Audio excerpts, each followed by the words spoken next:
असतो माय बाप. देवाची कृपा कशी समजावी? आपली मुलं, आपली संतती चांगली निघावी. जेव्हा आपली मुलं चांगली निघाली तर म्हणावं देव प्रसन्न आहे बाबा. असं समजू नका आपल्या घरी धन आहे, इस्टेट आहे, मालमत्ता आहे, गाडी आहे, घोडी आहे, अंगावर दागिने आहे म्हणून इस्टेट आहे. नाही नाही नाही, आपली मुलं आपल्याला परप्रमाण देतात. आपला मुलगा चांगला निघाला, देव भक्तिमान निघाला, समजावं देवानं आपल्यावर कृपा केली. त्या मिलिंद भाऊ चांगला मुलगा आहे, तो मुलगा चांगला आहे. कसं बोलावं त्या व्यक्तीकडनं शिकावं, काय नम्रता. आमचा शुभम आई वडील नाही त्याला सहारा घेतो, कोणत्या प्रकारचं व्यसन करत नाही. कथेच्या माध्यमातून भेट व्हावी आणि महाराज तुम्ही कुठेही असले ते येतो. नाही का? 1 वर्षाची गॅप मिळाली आमच्या सुरेश भाऊला. 1 वर्षापर्यंत ते माझ्यासोबत नव्हते, आधी होते.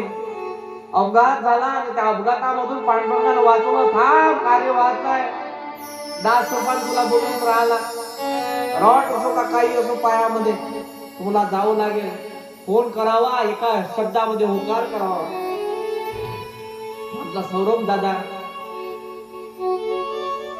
काय सम्यक भाव आहे, ज्यांनी मला लहानपणापासून सांभाळलं असे असणारे आमचे हरिभक्त परायण नरेंद्र महाराज जयसिंगपुरे. प्रत्येक प्रमाण पाठ आहे. मी तरी कधीतरी विसरून जाईल, पण ते मला जरा धक्का लावतात, टोचनचं काम करतात. एक बार जो रघुबर की नजरों का इशारा हो जाए.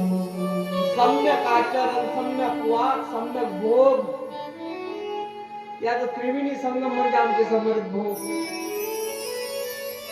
कित्येक वर्षापासून साथ संगत आहे आणि घडून देणार, आमच्या दोघांची भेट करून देणार व्यक्तिमत्व म्हणजे साक्षात हनुमान म्हणजे आमचे जयसिंगपुरे.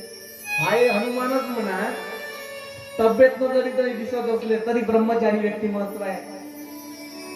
एकदा सगळ्यांचे साठी टाळ्या होऊ द्या माय बाप. एक बार जो रघुबर की नजरों का. या 10 लोकांकडनं काही चुकलं असेल तर क्षमा करा. बोलण्याच्या ओघामध्ये जास्त बोलून जाते, मन दुखवतात, क्षमा करा. तुमचा अधिकार मोठा आहे. नाही विचारीला अधिकार मी आपुला करा. क्षमा अपराध महाराजा, तुम्ही सिद्ध आहात. मारुती बाबाचे भक्त आहात. आमचे यजमान होते, आमच्या ताई होत्या. सरे